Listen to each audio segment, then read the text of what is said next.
नमस्कार। कहानियों के कलरव में आप सबका स्वागत है। आज की कहानी का शीर्षक है मिड डे मील। कहानीकार है अल्पना मिश्र। कहानी शुरू करने से पहले मेरा आप सबसे विनम्र निवेदन है, यदि मेरे द्वारा सुनाई गई कहानियाँ आप सबको पसंद आती हों तो कृपया मेरे चैनल को सब्सक्राइब करें और अपने मित्रों में भी साझा करें। तो चलिए शुरू करते हैं। यहाँ जो यह इमारत है विशालकाय नहीं है, न ही समुद्र जैसा जल उसके सामने फैला है। यह टीन की छत वाले लंबे से बरामदे वाली जगह है, जिसमें बहुत छोटी सी खिड़की वाला एक स्टोरनुमा कमरा भी जुड़ा है।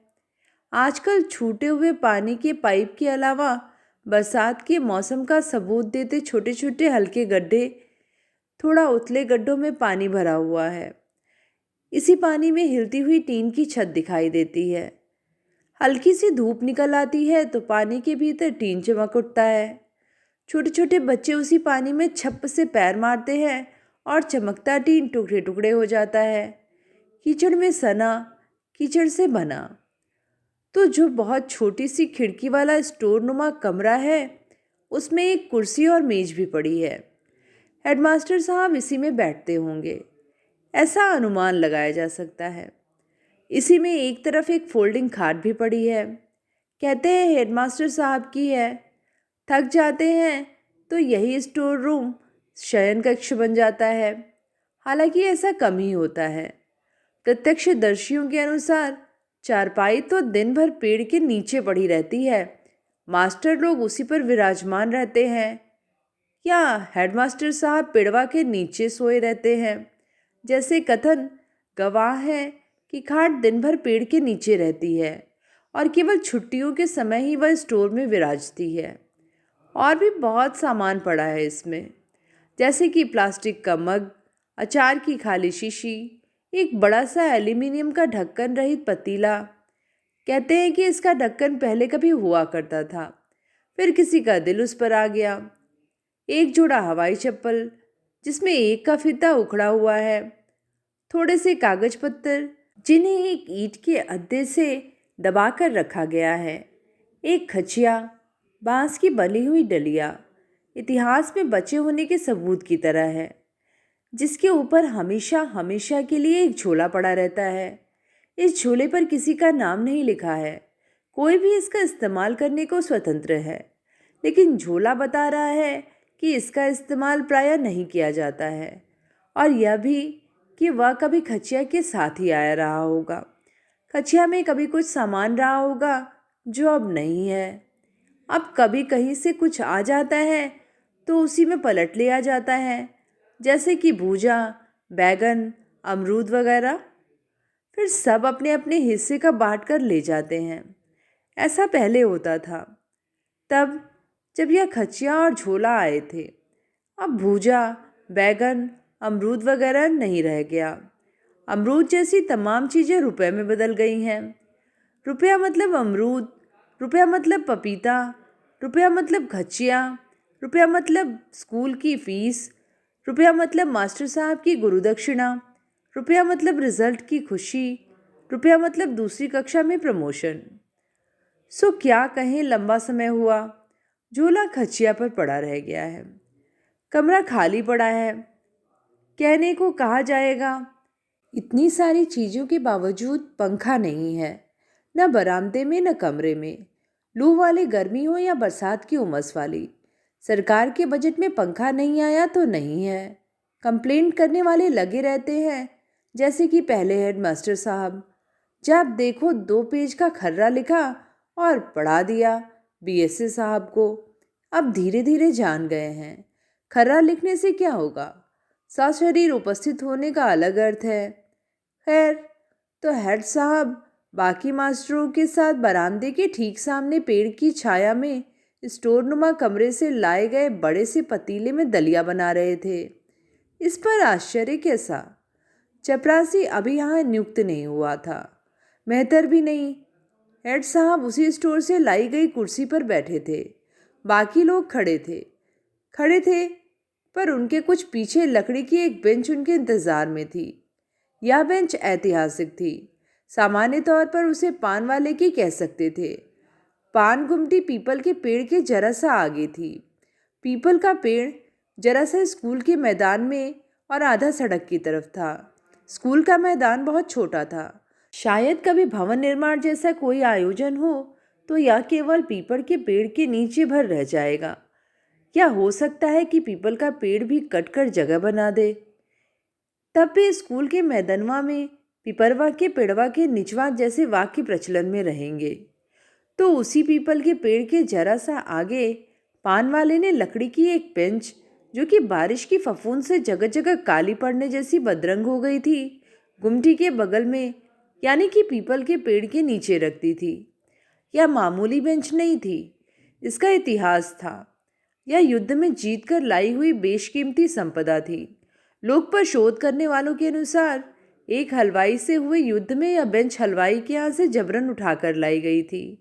यहाँ जबरन की जगह जीत कर पढ़ें। बकाए पैसे को लेकर किए गए पान वाले के इस व्यक्तिगत युद्ध में उसके सैनिकों के तौर पर स्कूल के तीनों अध्यापक में हेडमास्टर थे। 4-5 लफंगे पनेरी टाइप लड़के भी थे। अचानक धावा बोलने के कारण वे लोग बेंच उठा लाए थे। इसीलिए एक भय बेंच के साथ जुड़ा था कि कहीं हलवाई पलटवार करके बेंच उठवा न ले।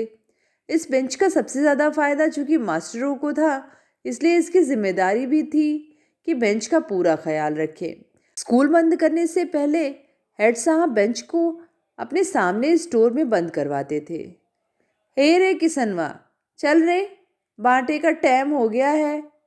अभी अभी हेड साहब ने खुद बच्चों को हाँक लगाई थी कि लाइन बनाकर आ जाओ, एमडीएम यानी कि मिड डे मील का टाइम हो गया है। बड़े पतीले में दलिया खदबदा रहा था और नमक के ढेर सारे रोड़े पेड़ के नीचे एक पुराने बोरे पर लेटे थे। बेंच पर बैठे एक मास्टर ब्रजनंदन अचानक उठकर आए, थोड़ा सा झुके और मुट्ठी भर नमक के रोड़े बोरे पर से उठाकर छपाक से खदबदाते घोल में डाल दिया। पका नहीं है ठीक से। क्या पकेगा? जाने कौन मेर गेहूं दिया है इस बार, पकता ही नहीं। नया बोरा खोला गया है, चीनी ही डालते। यहाँ कितना पहुँचता है ब्रजनंदन? यही चीनी वीनी, और क्या? अपने हिस्से क्या आता है बताओ तो। ऊपर के लोग छोड़े तब ना यहाँ आएगा, अपने टेट से खिलाएंगे क्या हम, बताओ तो। साहब अंगूछे से मुंह नाक पोंछते हुए उठे, कुछ हताश। हाँ, जितना है उसमें से 30 दिन भी तो चलाना है। नए वाले जूनियर मास्टर ने भी हताशा में ही कहा। चलाना क्या है शिवशरण? अरे किसी दिन कम बनेगा, किसी दिन ज़्यादा। नहीं रहेगा तो नहीं बनेगा, इसमें हम क्या कर सकते हैं? ब्रजनंदन जी ने समझाया। इस पर जूनियर मास्टर निरुत्तर हो गए। इधर बच्चों का कीड़ा मार अभियान चल रहा था। टीन की छत वाले लंबे से उस बरामदे में छत पर से कीड़े टपकते रहते, ना जाने कहाँ से कीड़े चलते हुए आते रहते, अनवरत, जिसमें ढोले भी होते, गुबरैले भी। तो वहाँ बच्चे पकड़ पकड़ कर कीड़े कभी पैर से कुचलकर, कभी ईंटे से कुचलकर, कभी हाथ के पकड़े बर्तन से कुचलकर मार रहे थे। कीड़ा कुचलता तो उसके पेट से सफ़ेद रंग का लिजलिजा द्रव्य बाहर आ जाता। इतनी तन्मयता और उमंग के साथ बच्चे इस खेल में मगन थे कि कितने तो भूल भी चुके थे कि उन्हें भूख लगी है। बावजूद इसके वे खुशी से हो करके चिल्लाए। अचानक उगाई उनकी आंखों की चमक ने बता दिया कि वे किस लिए यहाँ इकट्ठा हुए थे। हेड साहब ने नज़र के इशारे से ब्रजनंदन को कुछ समझाया। इशारे के बाद ब्रजनंदन उठे और चीनी का बोरा लेकर स्टोर की तरफ दौड़े। हटो, ज़रूरी काम है, ज़रूरी सामान है, ऐसा बच्चों से कहते हुए वह खुद ही बोरा स्टोर में रखाए। हेडमास्टर को सर्दी जुकाम हुआ था। बार बार कंधे पर टंगे अंगूछे से अपनी नाक आँख पोंछ रहे थे। उसी अंगूछे से पतीला पकड़कर दलिया में कलछुल भी चला रहे थे। एक दो जगह चूल्हे की आगे से अंगूछा काला पड़ गया तो चेते, अरे अखबार का टुकड़ा देखो तो। मास्टर ब्रजनंदन पान वाले से अखबार का एक पन्ना लेकर हाजिर हुए। उसी पन्ने को मोड़कर मोटा किया गया और तब हेड साहब उसी मोटे पन्ने से पकड़कर पतीले में कलछुल चलाने लगे। हेड साहब अक्सर इस काम में रुचि नहीं लेते हैं, मगर आज मूड में हैं। पगबुआ जैसा कुछ गुनगुना रहे हैं। सवेरे से यही अभियान चल रहा है स्कूल में। ईंटें जोड़कर चूल्हा बनाया गया है। सुनते हैं कि गैस स्टोव का पैसा स्कूलों को मिला है। हम भी सुनते हैं, कहकर हेड साहब आगे निकल जाते हैं। उनके सहायक हैं ब्रजनंदन। सो प्रायः उन्हीं की जिम्मेदारी में होता है यह आयोजन। ब्रजनंदन जी अपने से जूनियर शिवचरण जी को हलवाई के यहाँ दौड़ा देते हैं। 3 ठो चाय। हलवाई अपने नौकर से चाय भिजवाता है। एक एल्यूमिनियम की कालिक लगी केतली और 3 कप पकड़े छोटा सा नौकर आता है। बाल श्रम के सारे कानूनों के बावजूद वह पूरी मुस्तैदी से अपना काम करता है। यह बधी चाय है। बधी चाय माने चाय के पैसे हिसाब कॉपी में लिखते जाना और महीना पूरा होने पर पेमेंट। बीच में कोई आ जाता है तो यही चाय 34 नंबर में बदल जाती है। 34 नंबर माने 3/4 वाली चाय, यानी कि 3 कप चाय 4 प्यालियों में। 34 से 35 नंबर एक चाय चल जाती है। लेकिन इस सब के बीच में एक व्यवधान है। हलवाई के जहन में बसी बेंच की स्मृति। हलवाई को अपनी बेंच याद आ जाती है तो वह शिवचरण जी को दूध खत्म होने का बहाना करके टरका देता है। तीनों मास्टर लोग चाय पीने लगे। थक गए हैं, जैसे चाय नहीं सदी भर लंबा अमृत पी रहे हैं। ऐसा ढीला ढाले टेढ़े मेढ़े और लगभग नंग धड़ंग बच्चों को लग रहा है वे प्रतीक्षा में रुके हैं, बेसब्र। मास्टर की एक आवाज पर भर आकर आगे की तरफ गिर जाएंगे। शिवचरण फिर पान वाले से अखबार मांग लाए हैं और उसका छोटा छोटा टुकड़ा बना रहे हैं, जैसे कि अखबार के एक पन्ने से 10 टुकड़े या 12। ब्रजनंदन आदेश दे रहे हैं और शिवचरण उसी टुकड़े पर कलछुल से नाप कर दलिया डाल रहे हैं। एक कलछल एक बच्चा। कुछ बच्चे घर से अपना बर्तन लेकर आए हैं, लेकिन कीड़ा मार अभियान से बर्तन इधर उधर हो गया है। वे लड़ रहे हैं और इतने उतावले हैं कि एक दूसरे के ऊपर गिर गिर पड़ रहे हैं। आदेश के बावजूद लाइन उनमें से किसी ने नहीं बनाई। सब घेरे हैं पतीले को, मास्टर ब्रजनंदन को, शिवचरण को। हेड साहब खाट पर वहीं पेड़ के नीचे लेट गए हैं, आंखें मूंदे। गिर जाओ इसी हंडा में, ब्रजनंदन जी की आवाज़ गूंजती है। किसी का पैर और किसी का सिर उसी गर्म पतीले से टकरा जाता है। यह आवाज़ गूंजती है तो हेड साहब की मूंदी आंखें खुल जाती हैं। अचकचाकर वे उठते हैं और आसपास खड़े 2-4 बच्चों को दे दनादन। साले मछली बाजार बना के रखे हैं, चिल्लाकर फिर उसी खाट पर निढाल। खत्म हुआ खेला। ब्रजनंदन बड़बड़ाए, माँ साहब हमें नहीं मिला। इतने में एक छोटी पतली काली सी लड़की, उम्र लगभग 7-8 साल, दौड़ती हाफती आई। कहाँ रह गई है? सुबह क्यों नहीं आई? ईटा गारा ढोने के टाइम भाग जाओगी, खाने के टाइम हाजिर। काम की न काज की, नौ मन। छुटके बाबू को उल्टी दस्त लगा था कल से, इसीलिए। लड़की इतने में रुआंसी हो गई। ब्रजनंदन द्रवित, महतारी कहाँ है? फैक्ट्री में। कांच के दे दो, उन्होंने शिवचरण को सुझाया। शिवचरण उस समय खुद दलिया का पान कर रहे थे। जल्दी से खाकर उठे। अब हेड साहब तो खाते नहीं, ब्रजनंदन भी नहीं। दोनों अपना कच्चा हिस्सा ले जाते हैं, लेकिन हमारे शिवचरण के घर में कोई नहीं है। नई नियुक्ति के फलस्वरूप आए हैं। जो घर ले जाएंगे तो बनाना पड़ेगा। गैस वैस का खर्चा, झमेला अलग। इसीलिए वे खा रहे हैं। आदेश के बाद जल्दी जल्दी खाए। खाकर उठे और लगे पतीला काचने। जैसे तैसे एक कलछुल दलिया हो गई। शिवचरण ने वही पड़ा कागज का एक टुकड़ा उठाया और उसी में काची दलिया रखकर लड़की की तरफ बढ़ा दिया। फिर हाथ धोने सरकारी नल की तरफ चले गए। पानी नहीं है। तभी का जमाना अच्छा था जब चापाकल लगता था, कहकर उन्होंने पान वाले से पानी मांगा। ठीक इसी समय पानी हिल गया और उसके भीतर बना चित्र बिखर गया। ठीक इसी समय सूरज की किरणें इस पानी पर एक पल ठहर कर आगे बढ़ गई। इस जल के भीतर हिलते हुए भी सुनीता नारायण पूरे जोश में बताने लगी कि सन 2010 के बाद भारत को पीने के पानी की समस्या से जूझना पड़ेगा। उसी के नीचे एक कार्टून भी बन गया, जिसमें एक तरफ बड़े बड़े स्विमिंग पूल थे, बड़े बड़े 5 सितारा होटल जैसी इमारतें थी।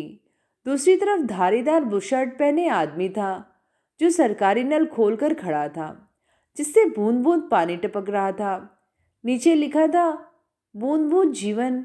इसी समय सड़क पर से बह रहे पानी की तरफ ब्रजनंदन का ध्यान चला गया है। ओह, तो ये बात है, मन ही मन उन्होंने कहा। पता होता कि कहीं आगे पाइप फट गई है तो नल की तरफ जाते ही क्यों। इधर दलिया गपर गपर खा लेने के बाद लड़की अखबार के टुकड़े पर बने चित्र को देखने लगी। चित्र में एक उड़ता हुआ खूबसूरत हेलीकॉप्टर था और इधर उधर नीले रंग का सूट टाई लगाए बेहद स्मार्ट लोग खड़े थे। नीचे लिखा था, A scene from the Matrix? Not really. It's Busan's security detail. लड़की ने कुछ देर तक हेलीकॉप्टर को देखने के बाद गीले से उस कागज को वहीं फेंक दिया, पान की गुमटी के आगे।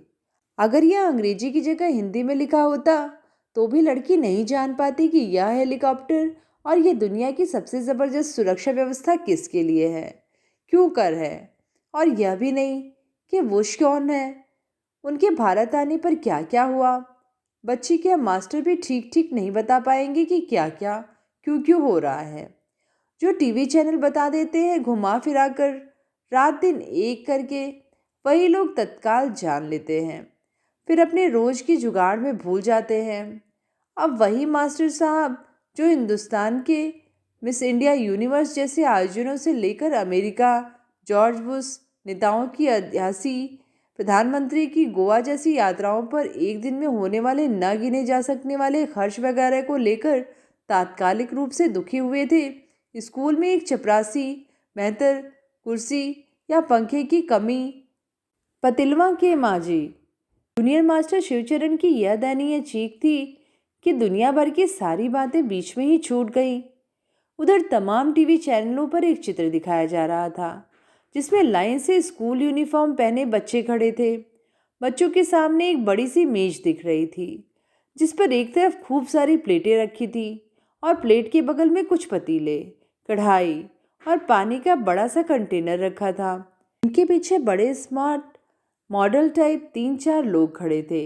इन 3-4 लोगों को आप अध्यापक और अध्यापिकाएं मान ले, ऐसा बताया गया था।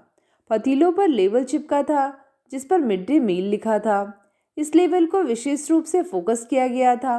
इस चित्र के सामने से बिना यूनिफॉर्म वाले असली बच्चे प्राइमरी पाठशाला से निकलकर दलिया खाकर कुछ अपने अपने बर्तनों में लेकर घर जैसे अपने ठिकानों की ओर भागे थे। 7-8 बरस की वह लड़की भी।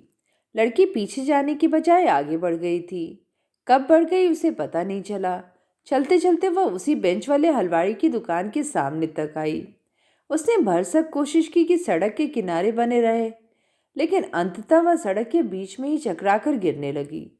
इसी के साथ ढेर सारे सफ़ेद भूरे रंग में मिला हुआ हल्के हरे रंग का कुछ तरल उसके गले से भरभरा कर निकला। लड़की वहीं गिर गई। हलवाई अपनी ऐतिहासिक बेंच और बधी चाय के कारण अपने को स्कूल से अलग नहीं मान पाता था। उसे स्कूल के बच्चों के आने, भागने, घर जाने, मास्टरों के बाजार जाने, पान खाने से लेकर स्कूल में ताला लगाने जैसे तमाम बातें साफ पता होती थी। उसने लड़की को फौरन स्कूल से जोड़कर देखा और बर्तन मांज रहे अपने छोटे से नौकर को ललकारा, जाओ उठाओ, नहीं तो कुचल जाएगी, लड़की जात है। ऐसा ही कुछ कहकर वह कढ़ाई के उबलते दूध में करछी चलाता रहा। उसके बाद हल्ला मच गया। बर्तन मांज रहा नौकर कालिख वाले उसी हाथ से लड़की को घसीटने लगा। हलवाई अब चलकर आया और इत्मीनान से घसीटने के खत्म हुए काम में मदद करने को तत्पर दिखने लगा। कुछ लोग जुट आए, मास्टर लोग भी जुटते, पर वे जा चुके थे। सड़क पतली थी, जिस पर जीप और मोटरसाइकिल आदमी से ज़्यादा, इसीलिए 1-2 मिनट को जाम भी लग गया। फिर सब सामान्य हो गया, यातायात भी, लोग भी। इसी के बाद यह दृश्य उत्पन्न हुआ जिसमें दौड़कर आता लड़की का पिता है, थोड़ा हड़बड़ाया सा, जिसने चिलचिलाती धूप में लाल धारीदार बटन रहित 100% सिंथेटिक नई टी शर्ट और गाढ़े भूरे रंग की 100% सिंथेटिक पैंट पहनी है। पैंट के पीछे के दोनों पुट्ठों पर 2 पॉकेट हैं। सामने घुटने के कुछ ऊपर भी 2 पॉकेट है, लेकिन पैंट पायचे से पूरी घिस चुकी है। बाल बहुत समय से न कटवाने के कारण अजीब तरह से लंबे हो गए हैं। दाढ़ी नहीं है, पैरों में चप्पल है और बाएं हाथ की कलाई में एक घड़ी भी। हाथ में कुछ मिट्टी, बालू या सीमेंट जैसा लगा है, जिसे वह लगातार अपने पैंट के सहारे झाड़ रहा है। इसी के ठीक पीछे दौड़कर आती उस स्त्री की कल्पना हम करते हैं, जो तमाम ललित कलाओं का आकर्षक विषय रही है। लेकिन अफसोस कि वह स्त्री नहीं आ पा रही। आती कैसे? काम पर गई है और उस पर सूचना पहुंचा पाना संभव ही नहीं हुआ। तो पिता रूपी वह व्यक्ति अकेला आ रहा है। लड़की बेहोश थी। लड़की धीरे से गिरी थी या तेजी से? किसी ईंट कंकड़ से सिर टकराया था या नहीं? लड़की ने जो उल्टी की थी वह सफेद थी या हरी मिश्रित सफेद थी, या सफेद मिश्रित हरी? लड़की के मुंह पर उल्टी के कारण जो द्रव्य चिपक रहा था वह जहर खाने से निकला झाग भी हो सकता था। कोई इसे ठीक ठीक नहीं कह सकता था। सबने उसे गिरने के क्षण के बाद देखा था। किसी को तेज धड़ाम जैसी आवाज सुनाई पड़ी थी। कोई कहता है कि गाड़ियों के लगातार बजते हॉर्न से कुछ सुनाई ही नहीं पड़ा। खैर, तो पितानुमा वह व्यक्ति जिसका नाम कभी अवधेश रंजन था और जमाने से जिसे अवधा, अवधि, अवधु तक बना दिया था, ढीली चाल में तेज दौड़ रहा था। वह लड़की तक पहुंचकर रुका जब लड़की हलवाई की दुकान की बेंच पर लेटी हुई थी। उसकी फ्रॉक उठी हुई थी और छोटी सी पुरानी स्कूली नेवी ब्लू रंग की हाफ पैंट दिख रही थी। अवधास ने हाँफते हुए सबसे पहले लड़की की फ्रॉक ठीक की। हम देख के जल्दी से दौड़े, नहीं तो कुचल जाती आज, हलवाई ने गर्वपूर्वक अवधा को सुनाकर कहा। अवधा ने बेहद दयनीय कृतज्ञता से उसे देखा। जरा ध्यान रखा करो, लड़की जात है, हलवाई ने फिर कहा। इस पर अवधा ने फिर बेहद कृतज्ञता से उसे देखा। बर्तन मांजने वाला लड़का उसकी सहायता के लिए लपका, लेकिन अवधा ने उसे हाथ से रोककर लड़की को कंधे पर उठा लिया और अस्पताल की तरफ जाने वाली दिशा में एक हाथ उठाकर ऑटो रिक्शा की खोज में बढ़ गया। ऑटो सरकारी अस्पताल के सामने रुका तो अवधा ने अपनी पैंट के अंदर के पॉकेट में पड़े रुपए को गिना और पूरे 40 रुपए ऑटो वाले को पकड़ा दिए। 50 होता है, मरीज लेकर आए हो नहीं तो? अवधा ने विवशता से उसे देखा, फिर सहसा जोर से बोला, ज्यादा ना करो, टाइम नहीं है, नहीं तो 20 से ज्यादा ना देता। उसे उसी क्षण अपने आत्मविश्वास पर हैरत हुई। करके ऑटो वालों ने ऐसा मुंह बनाया जिसमें पैसा न होने पर भी अकड़ दिखाने वालों के लिए हिकारत, दया, हैरत या जा तुझे छोड़ दिया जैसे कुछ भाव थे।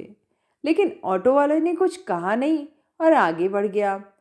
ऑटो से निपटने के बाद अवधा ने जैसे ही पहला पैर बढ़ाया, वहां बारिश से बना छोटा हल्का दलदल था जिसमें वह फिसलते फिसलते बचा। उसने और जोर से बच्ची को पकड़ लिया और कीचड़ पानी से बचने के लिए फरलांग फरलांग भर की दूरी पर रखी ईंटों पर पांव रखते हुए इमरजेंसी वार्ड की तरफ बढ़ा।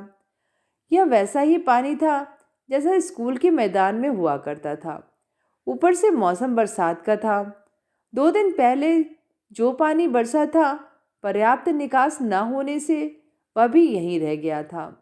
उमस और तेज गर्मी के बीच सड़ा पानी तमाम कीड़ों और मच्छरों की एक परत अपने ऊपर जमाए हुए था। इमरजेंसी वार्ड में पहुंचकर अवधा ने नियमानुसार लड़की का नाम, अपना नाम, पता लिखवाया और पीछे मुड़कर इमरजेंसी वार्ड के बरामदे में रखी बड़ी सी कुर्सी नुमा बेंच पर बैठ गया। बैठते ही उसने जाना कि बेंच एक पांव से लाचार है और किनारे का सहारा लेकर जैसे जैसे टिकाई गई है। अवधा घबरा कर उठ गया, लेकिन लड़की को टांगे रखना कठिन था। उसके कंधे दर्द से सुन्न हो रहे थे। उसने उसी टूटी लंबी कुर्सी नुमा बेंच पर लड़की को लिटा दिया और कुर्सी नुमा बेंच का हत्था पकड़े दीवार के सहारे खड़ा हो गया। चलो चलो, जनरल वार्ड में बहुत केस आ रहे हैं आज ऐसे, बड़ी बेरहम कड़कती आवाज में नर्स ने कहा। वह बहुत मोटी थी, इतनी कि उसके तेज चलने के बारे में सोचा नहीं जा सकता था। अवधा ने मोटी नर्स के कहे पर ध्यान नहीं दिया। लेकिन डॉक्टर पहले देख लेते। अवधा के इस कहे पर भी किसी ने ध्यान नहीं दिया। इस पर वह आगे बढ़कर डॉक्टर वाले चैम्बर में झांकने लगा। डॉक्टर के चैम्बर में 2 लोग बैठे थे, एक गुड़िया जैसे लंबे बाल खोले स्त्री और दूसरा खूबसूरत लंबा पुरुष। बीच में पड़ी टेबल पर पकौड़े और चाय रखी थी। वे लोग अंग्रेजी में बात कर रहे थे, लेकिन अवधा नहीं बता सकता कि वे लोग किस जरूरी विषय पर बात कर रहे थे। ए, क्या करते हो? डॉक्टर बिजी हैं, जनरल वार्ड में एक साथ देखेगा। सुनता नहीं, जा यहाँ से, फोकट में भीड़ लगाया है। मोटी नर्स ने क्रोध में आदेश दिया और घूरती हुई वहीं खड़ी हो गई। अवधा ने बच्ची को उठाया और तेज कदमों से जनरल वार्ड की तरफ भागा।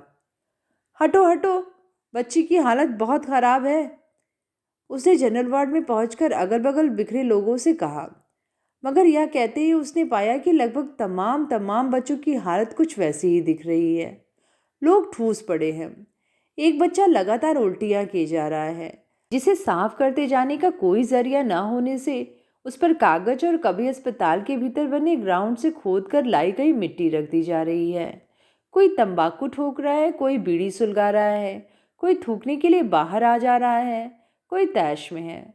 उसे अपने बच्चे की जान प्यारी है। वह डॉक्टर खोज रहा है, इस चक्कर में जिस तिस से लड़ पड़ रहा है। एक दूसरा गालियां दे रहा है। प्रशासन, व्यवस्था, सरकार, डॉक्टर, नर्स, अस्पताल, सबको। पर न तो सही व्यक्ति तक उसका गुस्सा पहुंच रहा है, न गाली। औरतें अजीब रोती जैसी आवाज में बोल रही हैं। अचानक एक औरत जोर से रोने लगी। एक बच्चा अभी अभी मर गया है। कुछ लोग उसकी तरफ लपके। पूरा जनरल वार्ड उल्टी, दस्त, पसीना, तंबाकू जैसी दुर्गंधों से भरा है। बाथरूम का दरवाजा अकड़ गया है, ठीक से बंद नहीं होता।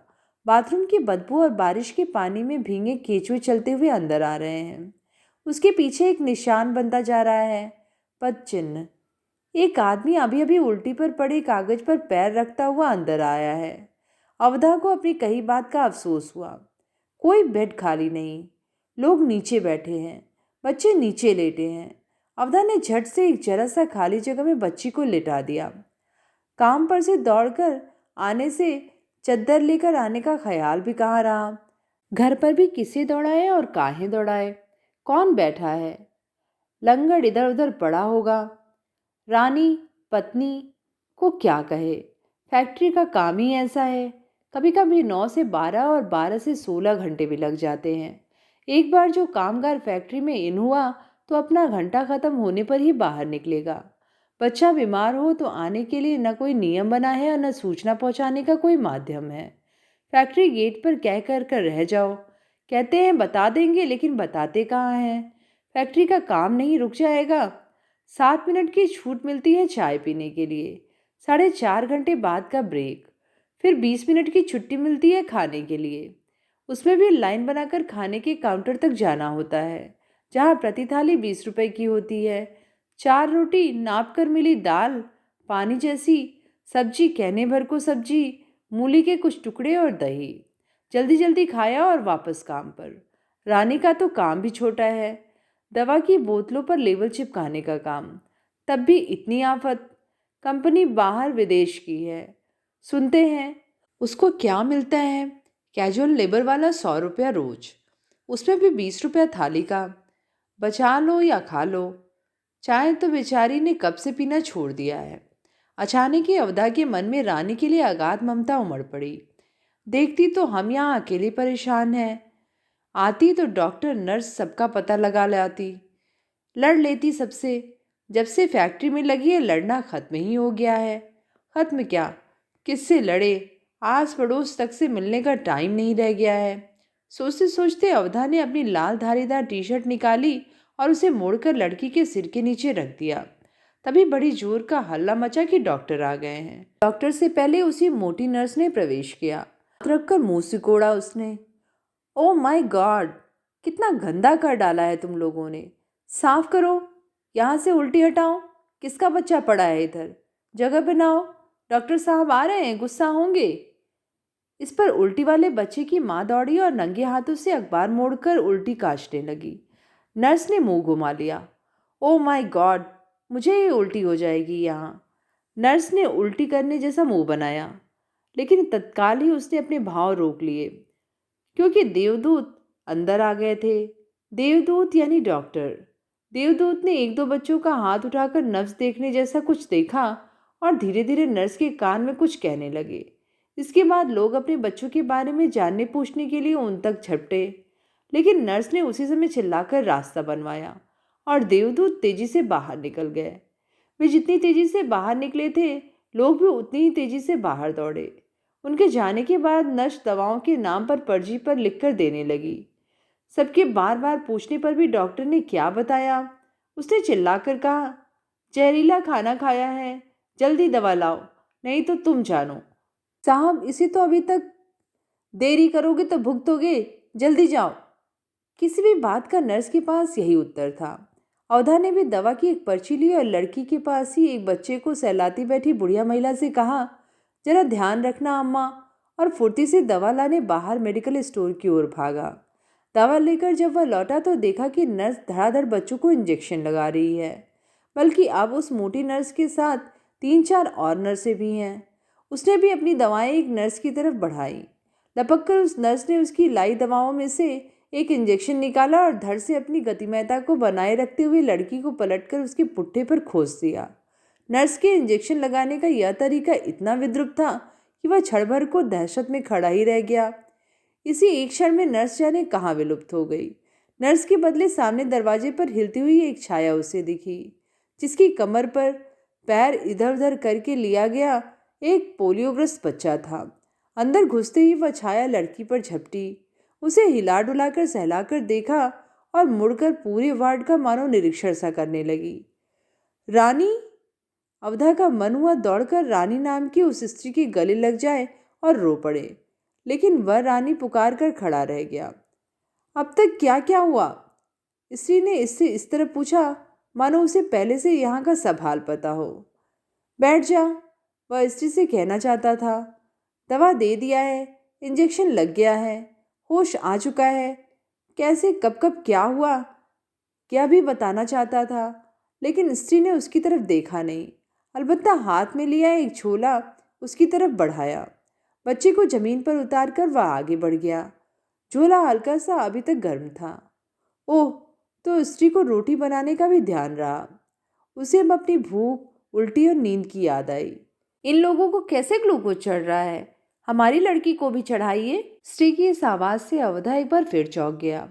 उसने अब तक कैसे नहीं देखा कि इस भीड़ भाड़ में कुछ बच्चों को ग्लूकोज चढ़ रहा है, और इसने आते ही हद कर दिया है आप लोगों ने।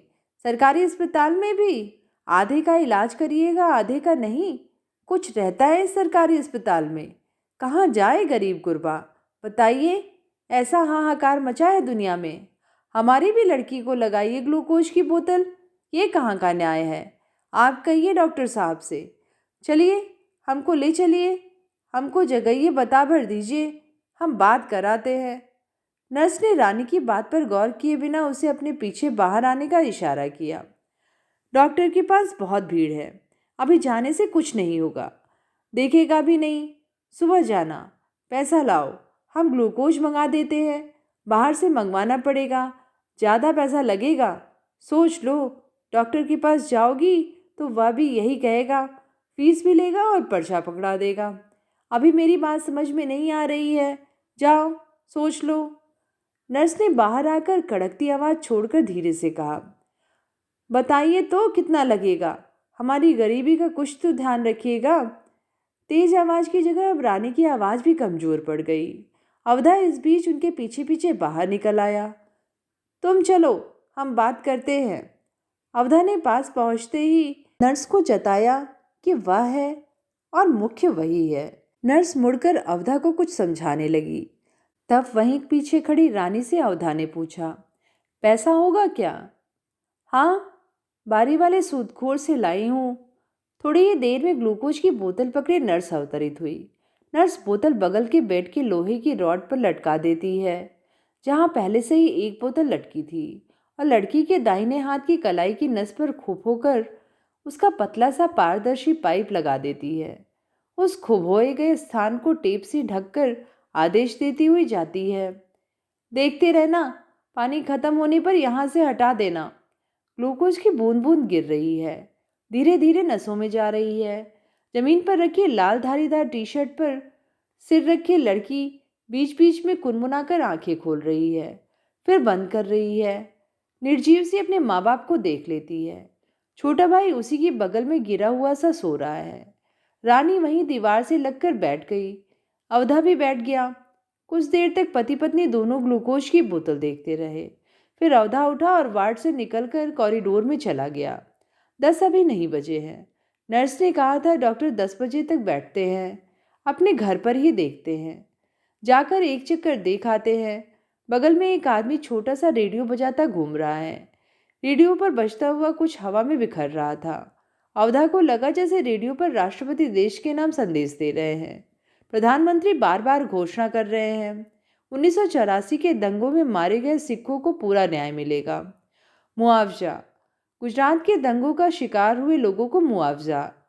मेले में, तीर्थों में, नेताओं की मंगल यात्राओं में, स्टेशनों पर भगदड़ में, जन्मदिन की बढ़ती साड़ियों में मारे गए स्त्री पुरुष बच्चों को मुआवजा।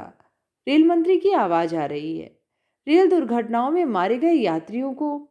पूरा देश मारे गए लोगों और मुआवजों का पर्याय बन गया है। उसे लगा मुख्यमंत्री रेडियो में से निकल आए हैं।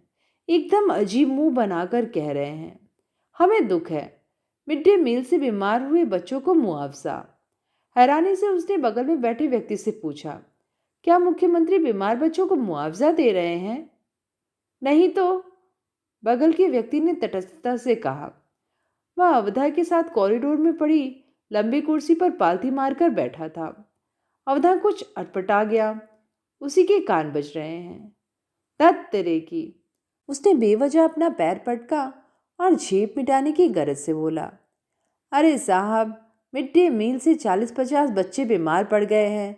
अस्पताल में देखिए, बेड ही नहीं है, तो जमीन पर लेटा आए हैं। अच्छा, अखबार तो देखे नहीं भैया, तभी कह रहे हैं कि इतने बच्चे आज कहाँ से चले आ रहे हैं। उसने अपनी कमीज की जेब से तंबाकू का छोटा सा पाउच निकाला। थोड़ा सा तंबाकू हाथ में लेकर पाउच फिर जेब में रख लिया। लेना है? नहीं। निश्चिंत होकर उसने तंबाकू मुंह में भर लिया। चले भैया, कहकर उठते हुए उस आदमी ने वहीं कोने में रखे बड़े से डंडे में लगे चितराए से झाड़ू को उठा लिया। सरकारी है भाई, संभाल के रख दे, नहीं तो कोई यहीं मार ले जाएगा। वह हल्का सा हंसा। अवधा ने भी हल्का सा हंसने की कोशिश की। स्वीपर झाड़ू लिए चला गया। अब अवधा ने देखा कि जहां वह बैठा है उसी के फर्श पर कितना तो गंदा पड़ा है। बहुतेरे अलग अलग रंगों वाले तंबाकू के पैकेट गिरे हैं। पीक दान लगा है, पर लोग उसके बाहर पान, तंबाकू और जाने क्या क्या थूके हुए हैं। पान के कथई रंग के तरह तरह के चित्र बन गए हैं। तमाम रुई के फाहे, इंजेक्शन के पैकेट इधर उधर फीके पड़े हैं। यहाँ तक कि चिप्स और बिस्किट के खाली पैकेट भी। स्वीपर के झाड़ू लिए चले जाने वाले चित्र पर अब अवधा को गुस्सा आ रहा है। वह बेवजह ही पैर से 2-4 पैकेट को किनारे करने की कोशिश करने लगा। इस कोशिश में उसने धीरे धीरे सारे मोटे सामान को कोने की तरफ अपनी हवाई चप्पल के सहयोग से खिसका दिया। तभी इस चित्र के बगल में एक दूसरा चित्र लग जाता है। एक झुंड उधर से गुजरता है, जिसमें से नाटे कद का एक आदमी उसी की तरफ थोड़ा झुकता है और अचानक उसी की तरफ वाले कोने का निशाना साध कर तंबाकू थूकता है। अवधा को लगता है जैसे थूक के कुछ छींटे उस तक आ गए हैं, उसके कपड़ों पर पड़ गए हैं, लेकिन नाटा आदमी निर्लिप्त है, आगे बढ़ चुका है। झुंड भी। उसी समय एक तंबाकू का पैकेट भी उसे गिरा मिला और संतरे की फांक के आकार वाले हल्के नारंगी रंग का लेमन जूस भी। झुंड में से यह सब किसने गिरा दिया? वह थूक से इतना विक्षुब्ध था कि देख ही नहीं सका। दिन भर कौन झाड़ता रहेगा? वह झुंड से पूछना चाहता था। उसके मन में कुछ देर पहले झाड़ू लेकर आते स्वीपर के चित्र से जो गुस्सा उठा था, वह स्वीपर से हटकर झुंड पर चला गया। इतने में झुंड में से गोद में एक बच्चा उठाए एक औरत तेजी से लौटी। इससे पहले कि वह कुछ बोले पूछे, औरत ने झपाक से गिरा हुआ लेमन जूस उठाया और उसे धोने के लिए नल खोजने लगी। नल दूर नहीं, नल दिख रहा है। उसके ऊपर लिखा है जल जीवन है। टूटी में पानी नहीं है।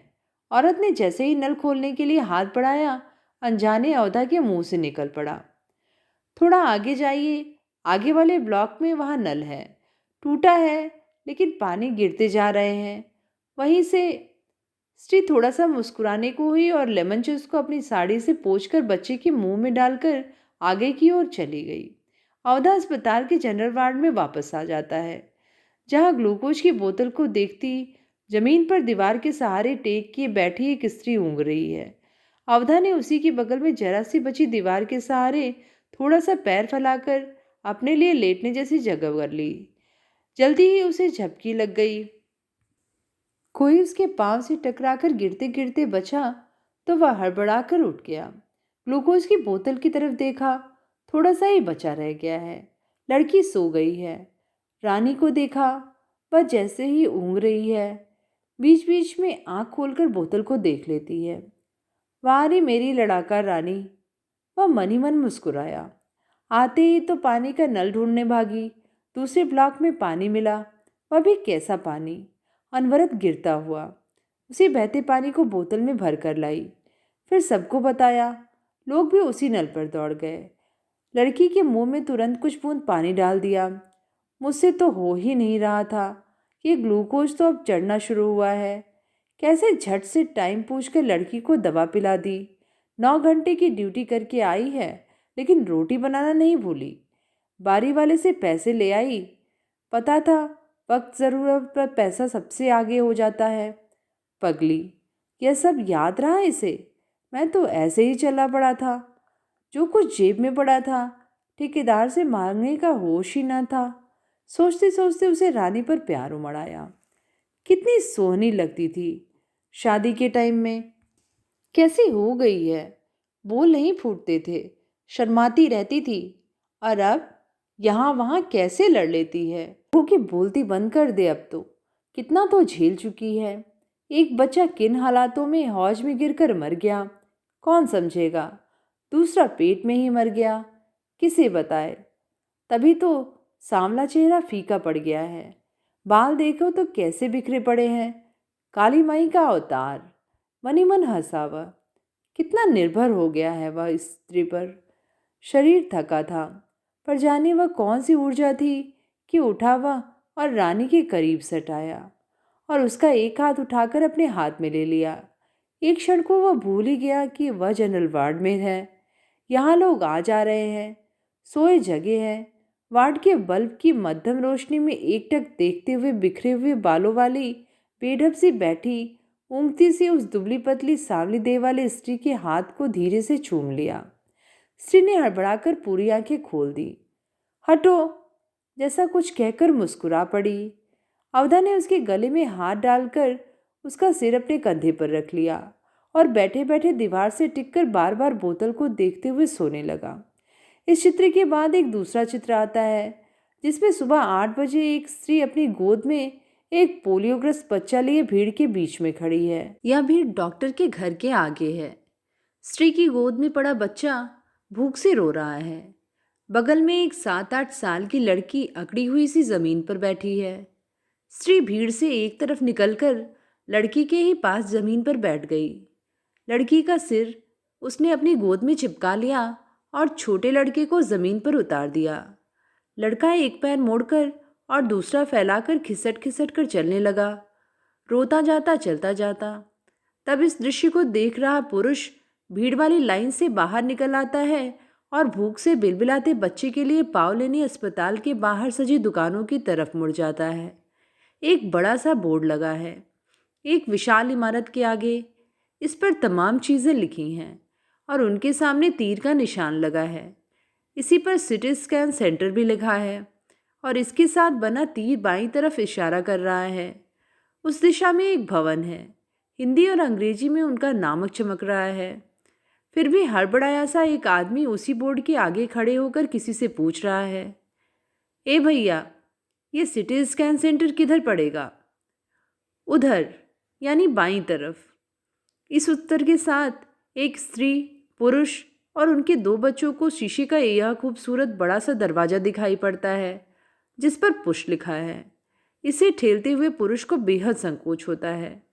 इस दरवाजे के पीछे ढेर सारी रंग बिरंगी कुर्सियां पड़ी हैं, जिसमें प्रतीक्षा करते लोग बेचैन ऊँघ रहे हैं। उसी में से एक कुर्सी पर एक पुरुष 4-5 साल के पोलियोग्रस्त बच्चे को लेकर बैठा है।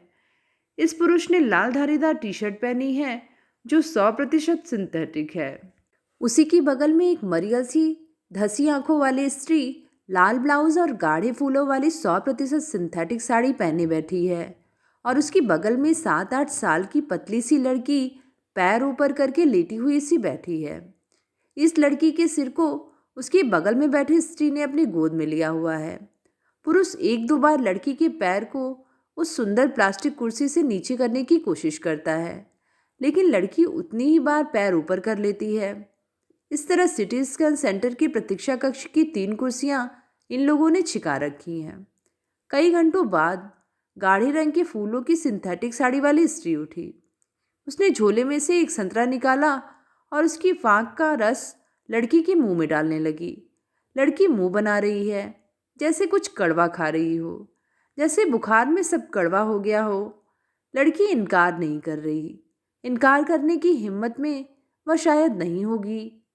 लंगड़ाता लड़का इस बीच गोदी से उतर आया है और संतरा झपटने लगा है। ना रे कहकर स्त्री उसे 2-3 फाँक पकड़ा देती है और फिर लड़की का सिर सीधा करके कुर्सी पर टिका देती है। पानी देना चाहिए, वह सोचती है। अचकचा कर उठी और शीशे का दरवाज़ा खोलकर बाहर आ गई।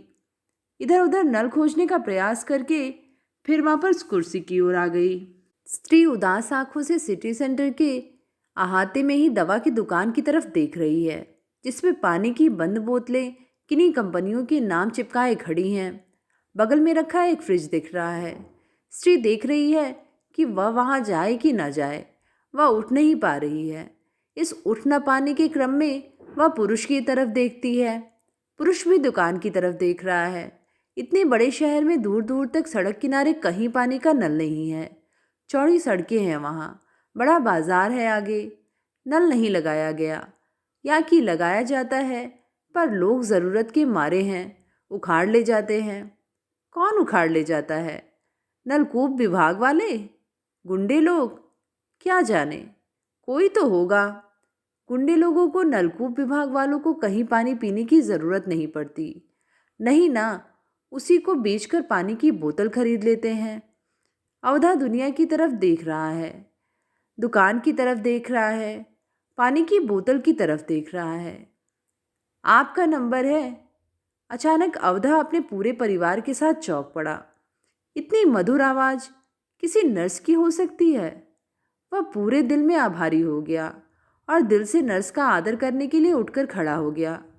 नर्स ने इस पर ध्यान नहीं दिया और फिर वह बेहद मुलायम सी आवाज़ निकालकर रानी को आदेश देती है, लड़की को लेकर इधर आइए, इंजेक्शन लगाना है, इससे सो जाएगी, तब स्कैन करेंगे। इंजेक्शन लग गया है। लड़की ऊहू ऊहू करके रो पड़ी। अवधा काउंटर पर पैसे जमा करके लौटा। पूरे 1000 रुपये, सिटी स्कैन के 1000 रुपये। 1000 रुपये उसके दिमाग में बज रहा है। सरकारी अस्पताल के डॉक्टर ने साफ साफ कह दिया है, स्कैन कराओ, किसी अच्छे अस्पताल में दिखाओ, सिर में चोट लगी है, जहरीले खाने के असर से अभी तक नहीं उबरी है। डॉक्टर ने तो एक अस्पताल और डॉक्टर का नाम पता लिख कर भी दिया है। भला हो डॉक्टर का कि उसने उसे यहाँ भेजा। वहाँ की फीस अलग, यहाँ की अलग, दवा के पैसे अलग, पग पग पर 1000 रुपये। वह धीरे से स्त्री के पास आकर बुदबुदाया, 1000 रुपये। स्त्री दोहराती है, 2 दिन उधर ही चले गए अस्पताल में, देखो कितना दिन और खींचेगा। कल चली जाना। हाँ, नहीं तो नौकरी गई ही समझो। बहुत चिंता में आपस में कुछ इसी तरह धीरे धीरे बुदबुदा रहे थे कि दोनों की इतने में बगल की कुर्सियों में बैठे लोगों में हलचल होती है। एक छोटी सी लगभग 2 साल की बच्ची जिसने पैरों में घुंघरू वाला पायल पहन रखा है, नींद से उठ गई है और एक हाथ में बिस्किट पकड़े पूरे प्रतीक्षा कक्ष में घूम रही है। वह घूम रही है तो उसकी घुंघरू वाली पायल रुंझुन रुंझुन बज रही है। लड़की गोरी गोल मटोल सी है। प्रतीक्षा कक्ष के एक कोने में ऊपर की तरफ रखा एक टीवी चल रहा है। उस पर धुआंधार ना जाने किस चीज़ का प्रचार आ रहा है। लंगड़ाता लड़का स्कैन सेंटर के चॉकलेटी टाइल्स वाले फर्श पर बैठा मंत्रमुग्ध सा टीवी देख रहा है। उधर स्त्री की आंखों में एक नन्ही सी लड़की की अकड़ी हुई देह पड़ी है। अस्पताल की जाने कैसी कैसी दवाओं से दूध सुखाना पड़ा था उसे। लगता है अब तक स्तन में गांठें पड़ी हुई हैं। जाड़े की रात थी वह। पास ही एक पेड़ काटकर ईंट पत्थर के पेड़ों के लिए जगह बनाई गई थी। इस पेड़ की कुछ टहनियाँ औधा उठा लाया था। उसने अंगीठी में आग जलाई थी। पतली टहनियाँ सूखी थी और चिंगारी उछाल कर जल रही थी। आग जब बुझने लगती है तो उसमें फिर कुछ छोटी छोटी टहनियाँ डालकर उसे जलाए रखने की कोशिश होती है। उस रात मानो अंगीठी का जलना रहना जरूरी था। नन्ही सी लड़की जिसे हफ्ते भर का होने पर ही छोड़कर रानी को काम पर जाना पड़ रहा था, वह तेज बुखार में थी। अब वह 2 महीने की हो चुकी है। अब जब उसके बढ़ते जाने की उम्मीद बढ़ गई है, तभी वह तेज बुखार में घिर गई है। निमोनिया था या शायद डबल निमोनिया। गुनगुने ताप में बाकी बच्चे नींद में थे, जिन्हें जगने के बाद यह बेहद अविश्वसनीय लगा था कि कोई जो अभी था अभी नहीं हो सकता था। रात भर जो नन्ही माँ की गोद में थी, रात भर माँ जिसे दवा पिलाती रही थी, रात भर माँ जिसकी मन्नतें मांगती रही थी, वह अब नहीं थी। अवधा अनिश्चिंत सा इधर उधर खड़ा था। स्त्री रो रही थी। रात भर का श्रम बेकार हो गया था। लोग काम पर जाने से पहले इकट्ठा हुए थे। जीवित होती तो इसी के बराबर होती, इस प्यारी बच्ची के। उसके मन में ममता उड़ी और उसमें हौले से हाथ बढ़ाकर बच्ची को छू लिया। इधर आओ, तत्काल ऐतराज करती आवाज ने बच्ची को खींचा। स्त्री थोड़ा घबराई। अपनी खिसियाहट छिपाने के लिए उसने अपनी साड़ी का पल्ला थोड़ा सा ठीक किया। लड़की की तरफ देखा। वह नींद में जा चुकी थी। लड़का अभी भी मंत्रमुग्ध सा टीवी देख रहा था। टीवी पर अब कोई गाना बज रहा था। छोटी बच्ची के मन को भाया गाना। वह वहीं अपनी माँ के पास खड़े खड़े नाचने लगी। घुंघरू रुंझुन रुंझुन, रुंझुन रुंझुन। स्त्री हंस पड़ी। अवधा जो इतनी देर से चुप बैठा सामने की दुकान में रखे पानी की बोतलों को घूर रहा था, वह भी हंस पड़ा। प्रतीक्षा कक्ष में बैठे लोग भी हंसे, पर जल्दी ही अवधा और स्त्री चौंक पड़े कि सारे कक्ष में मानो वे अकेले ही हंस रहे हैं। हंसते हुए लोग कब के चुप हो चुके थे, या कि वे हंसे ही नहीं थे, या कि वे बेहद शालीन हंसी हंसे थे। ऐसी हंसी जो होती है पर सुनाई नहीं पड़ती। पर वे तो हंस पड़े थे और हंसे जा रहे थे। सजग होकर दोनों ने अपने मुंह बंद कर लिए, पर हंसी थी कि उनके कलेजे में जाकर बजने लगी। इतना बजने लगी कि वे हंसते हंसते रोने लगे। स्त्री ज्यादा रोने लगी। अवधा रुक रुक कर उनके इन हंसने और फिर रोने की तत्काल प्रतिक्रिया हुई। बेहद मधुर बोलने वाली रिसेप्शनिस्ट ने डपट कर कहा, शोर न मचाओ, पेशेंट्स हैं। इसी के बाद लड़की को लेकर स्कैन के लिए अंदर जाने का वक्त भी आ गया। क्या बात है माँ साहब, आज खाना नहीं बन रहा? अवधा ने थके स्वर में पेड़ के नीचे ऐतिहासिक बेंच पर बैठे ब्रजनंदन मास्टर की तरफ ये शब्द ढरका दिए। अब हमने खाना बनाना बंद कर दिया है। अब तुम ही बताओ, बनाने में हमारी क्या गलती? जैसा अनाज आएगा वही तो हम बनाएंगे, अपनी जेब से तो नहीं खिलाएंगे। ब्रजनंदन कुछ भड़क कर बोले। जाने उस दिन क्या खिला दिया बच्चों को। स्टोर नुमा कमरे से पेड़ की तरफ आते हुए हेडमास्टर साहब ने निश्वास छोड़ते हुए कहा। हालांकि यह बात अवधा को कहनी थी, बल्कि वह शुरू ही इस वाक्य से करना चाहता था, लेकिन ब्रजनंदन जी का उखड़ा हुआ चेहरा देखकर उसके मुंह से अनायास दूसरा वाक्य निकल गया। अरे नहीं माँ साहब। हालांकि अवधा यह भी नहीं कहना चाहता था।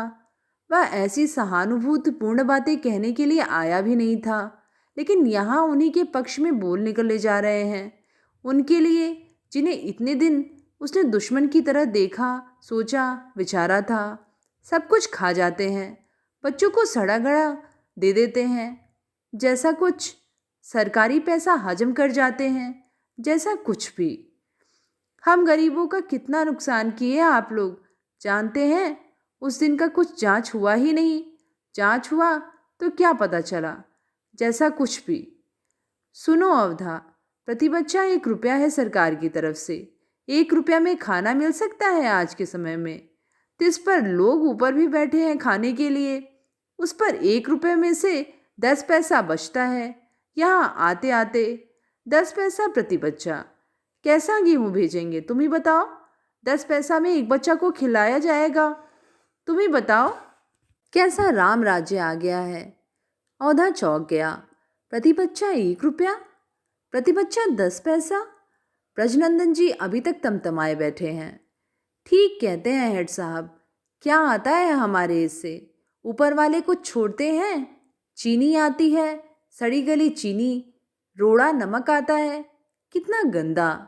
मुसीबत पड़े तो हमारे सिर, हमने किया है ये बंदोबस्त। ब्रजनंदन जी जाने क्या क्या बोले जा रहे हैं। हेड साहब चुप, अपनी चिरपरिचित चारपाई पर बैठे हुए। अवधा के कान में कुछ नहीं जा रहा, सिर्फ प्रति बच्चा 1 रुपया, प्रति बच्चा 10 पैसा गूंज रहा है। वह हिसाब लगा रहा है। 30 दिन के 30 रुपये, 30 दिन के 300 रुपये। अवधा, अब तुम्हें क्या बताएं, कितनी मुश्किल से पकाते हैं हम। हमने बंद कर दिया। शिवचरण भी तो बीमार हो गए थे, मार उल्टी दस्त, अभी तक सेहत नहीं सुधरी है। खुद बड़े लोग जाने क्या क्या करते हैं, कौन जाने। पाप सब हमारे सिर। क्या बोले अवधा, उसे तो सूझ ही नहीं रहा। आखिरकार उसने मन भर हिम्मत बटोर कर कहा, हमारा तो काम धाम छूट गया माँ साहब, कोई दूसरा मजूर रख लेते ठेकेदार। चलिए, हमारा तो छुट्टा काम था, फिर मिल जाएगा, लेकिन उनका तो छूट गया। सिर्फ 3 दिन ड्यूटी पर नहीं जा पाई थी। इसी बीच क्या क्या हो गया फैक्ट्री में। हड़ताल शुरू हो गई, मजदूर और मालिक में लड़ाई हो गई। अब जब पूछने जाती है तो कहते हैं उनको तो हटा दिया गया है। कैजुअल लेबर में यही तो रिस्क है माँ साहब। एक आदमी हटा नहीं कि दूसरा झट से जगह झपट लेता है। फैक्ट्री वालों को क्या फ़र्क पड़ता है। वह तहस में आने लगा था कि हेड साहब उठ गए। हेड साहब उठ गए तो उसे बुरा लगा। उसकी बात भी पूरा नहीं सुनना चाहते। उसने अपने पैंट की कई पॉकेटों में से एक में रखी बीड़ी निकाली और माचिस से उसे सुलगाने लगा। अवधा, हेड साहब परेशान है, उसी सब चक्कर में इनका ट्रांसफ़र कर दिया है। बड़े बीहड़ में, स्कूल की बिल्डिंग तक नहीं है वहाँ। जा रहे हैं, किससे गुहार करे। क्या? अवधा सन्न। तो वह अपनी शिकायत किससे करे? हम किससे कहें माँ साहब, सब गड़बड़ हो गया हमारा तो। कितना कर्जा चढ़ गया। ये लीजिए। इतने में एक छोटा सा लड़का हाथ में तंबाकू का एक पैकेट लिए आता है। अंकल भेजे हैं। पान वाले की तरफ इशारा करके कहता है। पान वाला अपनी गुमटी में से ही चिल्लाता है, अरे कुछ सोचेंगे भी माँ साहब, इतना पढ़ के क्या कर रहे हैं? रास्ता निकालिए, अपने लिए भी सबके लिए भी। मास्टर साहब अचंभित हैं। तो पान वाला जानता है कि वे कितने पढ़े लिखे हैं, तो पान वाले को उनसे उम्मीद है। अब तक वे जाने क्यों नहीं जान पाए कि कुछ लोग हैं जो उनसे, उन जैसों से उम्मीद भी करते हैं। न्याय किसे मिलता है मूर्ख? अरे यहाँ तो देश के प्रधानमंत्री तक का केस नहीं सुलझता। अवधा फिर सन्न रह गया। क्या कह रहे हैं हेड साहब? उसने तो कभी ध्यान ही नहीं दिया कि इन लोगों का मामला भी नहीं सुलझा।